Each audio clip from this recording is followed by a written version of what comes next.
नमस्कार, मैं हूं मीनाक्षी गुप्ता और आप देख रहे हैं नेक्स्ट 9 लाइव और स्वागत है आपका हमारे इस खास कार्यक्रम में।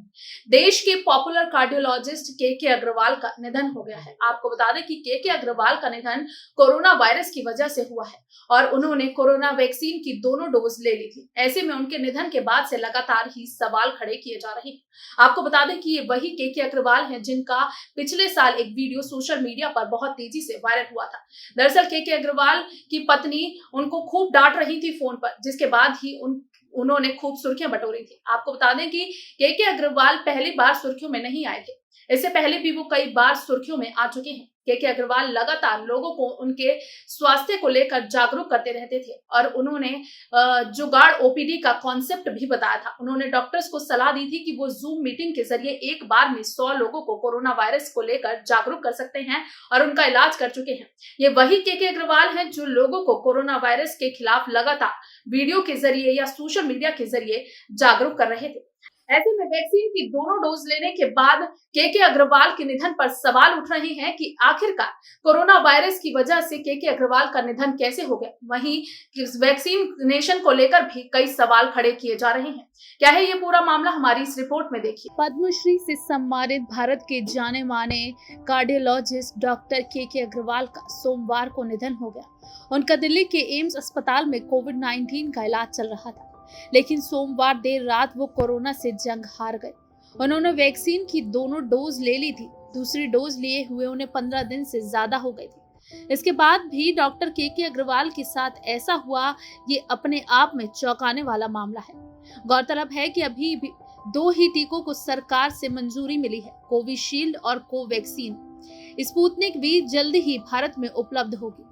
चर्चा को आगे बढ़ाने से पहले ये याद रखना चाहिए कि वैज्ञानिकों के मुताबिक वायरस के संक्रमण को रोकने के लिए वैक्सीनेशन ही प्रभावी तरीका है। हमारी इस वीडियो का मकसद वैक्सीन के प्रति संदेह पैदा करना बिल्कुल भी नहीं है। इसका मकसद केवल आपको आगाह करना है कि वैक्सीन लेने के बाद सभी एहतियातों का पालन करें। कोरोना की वैक्सीन को लेकर अब तक जो तथ्य भारत सरकार और वैक्सीन निर्माताओं की तरफ से रखे गए हैं, उससे यही पता चलता है कि वैक्सीन की 2 डोज लगने के 15 दिन बाद अगर आपको कोरोना संक्रमण होता भी है तो अस्पताल जाने, आईसीयू और वेंटिलेटर तक पहुंचने की नौबत नहीं आएगी। पिछले महीने तक सरकार की तरफ से कहा जा रहा था कि वैक्सीन ही जान जाने से बचाव का उपाय है। एस्ट्राजेनेका की वेबसाइट पर साफ शब्दों में दावा किया गया है कि वैक्सीन के फेज 3 ट्रायल के नतीजों में पाया गया है कि वैक्सीन आपको कोविड-19 के गंभीर संक्रमण, अस्पताल जाने और जान जाने से 100% सुरक्षा प्रदान करती है। इस वजह से वैक्सीन के बाद जिनको कोरोना संक्रमण हो भी रहा था, उन्होंने भी वैक्सीन लगवाने की वकालत की थी। वैक्सीन के 2 डोज लगाने के बाद भी कोरोना से हारने वालों में डॉक्टर के अग्रवाल अकेले नहीं। इंडियन मेडिकल एसोसिएशन के आंकड़ों के मुताबिक कोरोना की दूसरी लहर में 269 डॉक्टर अपनी जान गंवा चुके हैं। हालांकि उन्होंने इसको स्पष्ट नहीं किया है कि इनमें से कितने डॉक्टर्स ऐसे हैं जो वैक्सीन की दोनों डोज ले चुके थे। यहाँ ये भी ध्यान देने वाली बात है कि भारत सरकार ने 16 जनवरी 2021 से कोरोना के खिलाफ टीकाकरण अभियान की शुरुआत की थी। पहले चरण में स्वास्थ्य कर्मियों और फ्रंटलाइन वर्कर्स को प्राथमिकता के आधार पर वैक्सीन लगाई गई थी। इस आधार पर माना जा सकता है कि ज्यादातर स्वास्थ्य कर्मियों को अब तक दोनों टीके लग चुके होंगे। अब आपको बताते हैं कि भारत सरकार का इस पर पक्ष क्या है। इसी वजह से डॉक्टर के अग्रवाल के निधन के बाद लगातार सवाल खड़े हो रहे हैं कि वैक्सीन के दोनों डोज के बाद भी जान जाने का क्या खतरा है। अब तक ऐसे कितने जान गई हैं जो भारत में हुई हैं, यही सवाल मंगलवार को भी पूछा गया। केंद्रीय स्वास्थ्य मंत्रालय के संयुक्त सचिव लव अग्रवाल ने इस पर जवाब देते हुए कहा, वैक्सीन लेने के बाद कोरोना से संक्रमित होने का खतरा बहुत ही कम हो जाता है। वैक्सीन एफिकेसी के डाटा भी कहते हैं कि कुछ ही प्रतिशत लोगों में संक्रमण होने का खतरा वैक्सीन लगने के बाद भी होता है। आंकड़े बताते हैं कि भारत में ऐसा बहुत ही कम लोगों के साथ हुआ है। आईसीएमआर ने इससे पहले इस तरह के इन्फेक्शन का डाटा शेयर किया है। नीति आयोग के सदस्य वीके पॉल ने इसके जवाब में कहा कि अगली प्रेस कॉन्फ्रेंस में इस बारे में विस्तृत डाटा शेयर करेंगे। 21 अप्रैल 2021 को आईसीएमआर के महानिदेशक बलराम भार्गव ने प्रेस कॉन्फ्रेंस में वैक्सीन लगने के बाद होने वाले संक्रमण के मामलों को पेश किया था।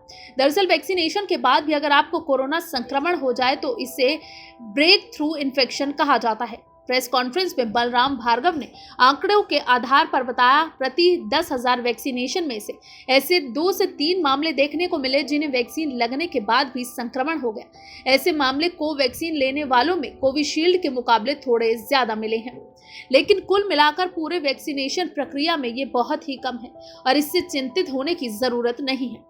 इन आंकड़ों में पहले और दूसरे डोज के बाद के संक्रमण के मामले दोनों शामिल हैं। यह भी बताया गया कि स्वास्थ्य कर्मी और फ्रंटलाइन वर्कर्स में ऐसे संक्रमण का खतरा औरों के मुकाबले ज्यादा है। लेकिन इस प्रेस कॉन्फ्रेंस में दोनों वैक्सीन डोज लेने के बाद भारत में कितने लोगों की जान गई, इस बारे में नहीं बताया गया। ब्रेक थ्रू इन्फेक्शन पर एक छोटा सा सर्वे भारत के फोर्टिस अस्पताल ने किया। उनके यहाँ 113 स्टाफ जिन्होंने वैक्सीन की 2 डोज ले ली थी, उनमें से 15 स्टाफ को वैक्सीन लगने के बाद भी कोरोना संक्रमण हुआ। इनमें से केवल 1 को अस्पताल पे भर्ती कराने की जरूरत पड़ी। ब्रेक थ्रू इन्फेक्शन के मामले भारत में ही नहीं मिल रहे। 26 अप्रैल 2021 तक अमेरिका में 95 लाख लोगों को टीका लग चुका था। Centre for disease control and prevention के मुताबिक इनमें से 9,045 लोगों में ब्रेक थ्रू इन्फेक्शन हुआ। 835 लोग यानी करीब 9% लोगों को अस्पताल में भर्ती कराना पड़ा। इनमें से 132 यानी 1% की हालत गंभीर थी और उनकी जान चली गई थी। अस्पताल में भर्ती होने वाले 1/3 लोगों में कोरोना के लक्षण नहीं देखे गए। बाकी जिन 15% लोगों की जान गई, उनमें जान जाने का कारण कोविड या उससे जुड़ा कोई कारण नहीं था, यानी उनके निधन का कुछ और ही कारण था। अब बात आती है एफिकेसी बनाम इफेक्टिवनेस। दिल्ली के एम्स के डॉक्टर संजय राय कहते हैं, अमेरिका ही नहीं दुनिया के बाकी देशों में भी वैक्सीनेशन के बाद ब्रेक थ्रू इन्फेक्शन के मामले देखने को मिले हैं। इसलिए वैक्सीन की 2 डोज और 15 दिन के बाद निधन को 100% मात देने की बात अब सही नहीं ठहरती है। लेकिन ऐसा क्यों हो रहा है कि वैक्सीन के ट्रायल में दूसरे नतीजे आए जबकि वास्तविक नतीजे कुछ और देखने को मिल रहे हैं?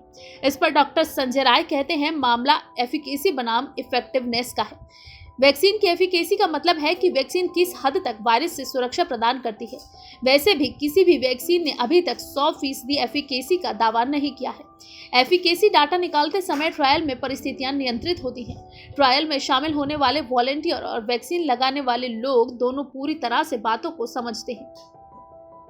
डॉक्टर राय समझाते हैं कि वैक्सीन की इफेक्टिवनेस का पता असलियत में तब चलता है जब एक बड़ी आबादी को इसे लगाया जाता है। तब वैक्सीन लगाने और लगवाने वाले दोनों पर किसी का वश नहीं होता।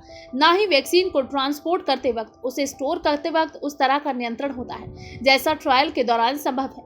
यही वजह है कि वैक्सीन एफिकेसी से वैक्सीन इफेक्टिवनेस हमेशा ही कम देखने को मिलती है। फिलहाल के लिए इस कार्यक्रम में बस इतना ही। बाकी देश और दुनिया से जुड़ी ताजा तमाम अपडेट्स के लिए आप जुड़े रहिए नेक्स्ट 9 लाइव के साथ। और अगर आपको हमारा ये वीडियो पसंद आया है तो इसे लाइक, शेयर एंड कमेंट जरूर करें। साथ ही साथ हमारे चैनल नेक्स्ट 9 लाइव को भी जरूर सब्सक्राइब करें।